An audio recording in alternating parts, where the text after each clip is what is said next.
O Serviço Cristão, capítulo 7. Colaboração de pastores e membros da Igreja. Penetrar juntos no campo de serviço. Que os pastores e membros leigos saiam para os campos a amadurecer. Encontrarão sua seara onde quer que proclamem as esquecidas verdades bíblicas. Acharão pessoas que aceitem a verdade e devotem sua vida a ganhar almas para Cristo. Não é desígnio do Senhor que se deixe aos pastores a maior parte da obra de semear a semente da verdade. Homens que não são chamados ao ministério devem ser animados a trabalhar pelo Mestre segundo suas várias aptidões. Centenas de homens e mulheres agora ociosos poderiam fazer uma obra digna de aceitação. Levando a verdade à casa de seus amigos e vizinhos, poderiam fazer uma grande obra para o Mestre. Deus deu aos seus pastores a mensagem da verdade para proclamá-la. Devem as igrejas recebê-la e comunicá-la de todas as maneiras possíveis, apanhando os primeiros raios de luz e difundindo-os. Deve o povo dirigir os seus esforços no mesmo sentido que o pastor, apoiando assim os seus esforços e ajudando-o a levar os seus cargos, e assim ele não ficará sobrecarregado nem desanimará. Não pode a igreja ser levada a experimentar uma influência duradoura, a menos que o povo proceda inteligentemente, dirigindo-se pelo princípio, no sentido de fazer tudo o que podem para promover a obra. Uma combinação convincente.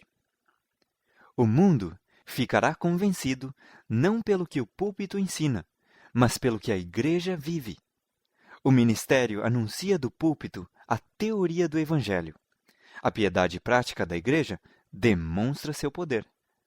A obra de Deus na terra nunca poderá ser terminada, a não ser que os homens e as mulheres que constituem a igreja participem do trabalho e unam os seus esforços aos dos pastores e oficiais da igreja. Pregar é uma pequena parte da obra a ser feita pela salvação de almas.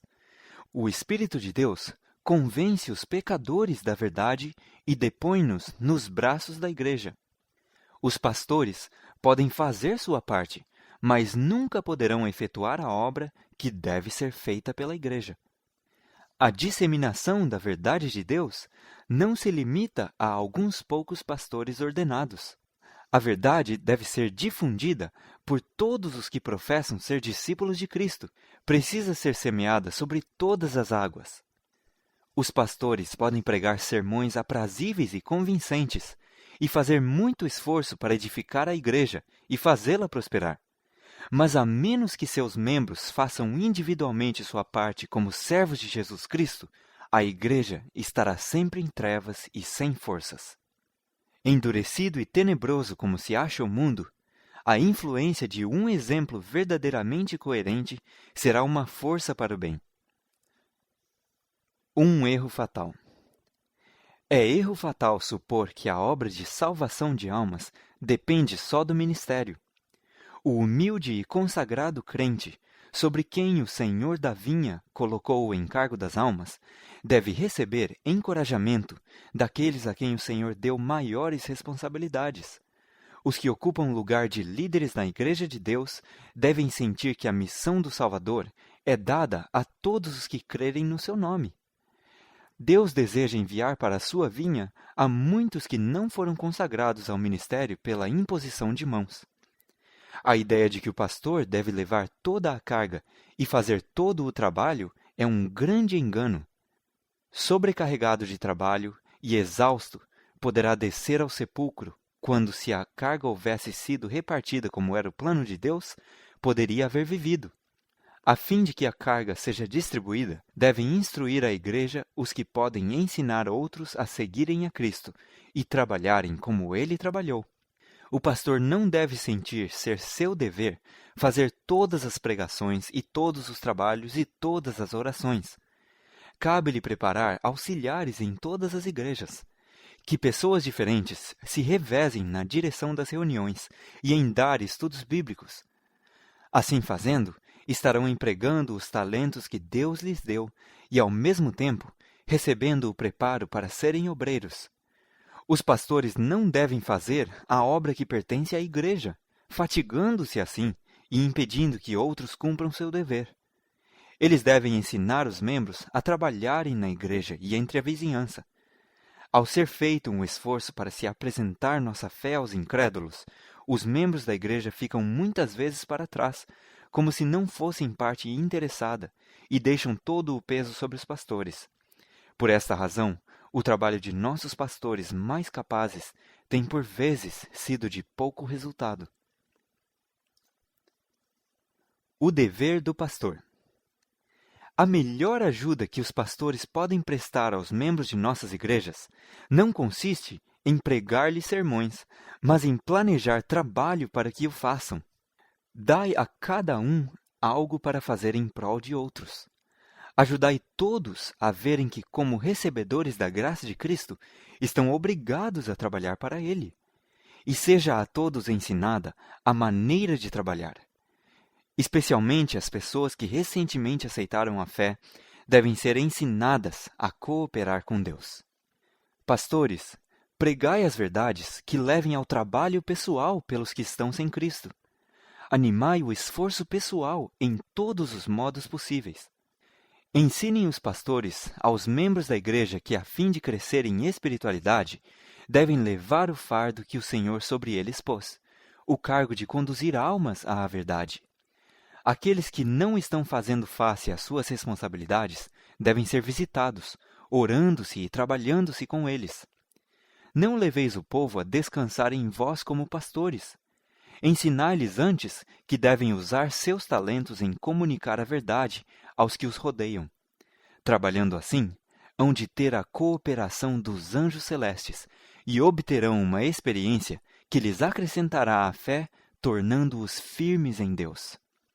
Ao trabalhar em lugares onde já se encontram alguns da fé, o pastor deve não tanto buscar a princípio converter os incrédulos, como exercitar os membros da igreja para prestarem cooperação proveitosa. Trabalhe com eles individualmente, tentando despertá-los para buscarem eles próprios experiência mais profunda e trabalharem por outros. Quando estiverem preparados para apoiar o pastor mediante orações e serviços, maior êxito há de lhe acompanhar os esforços. Em alguns aspectos, o pastor ocupa posição idêntica à do mestre de um grupo de operários ou de um capitão de navio. Deles se espera que vejam que os homens sobre quem se acham colocados façam a obra que lhes é designada, pronta e corretamente, e só em caso de emergência precisam executar os detalhes. O proprietário de um grande moinho encontrou uma vez seu superintendente a fazer qualquer simples reparo numa roda, ao passo que por ali, parados a olhar ociosamente, achavam-se meia dúzia de operários desse ramo. Havendo-se informado do fato, a fim de estar certo de que não faria injustiça, chamou o mestre ao seu escritório e entregou-lhe sua demissão, pagando-lhe integralmente. Surpreendido, o homem pediu explicação.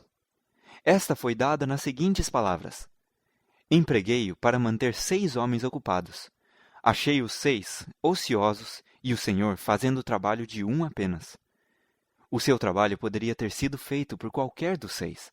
Não posso pagar o salário de 7 para o senhor ensinar os 6 a serem vadios.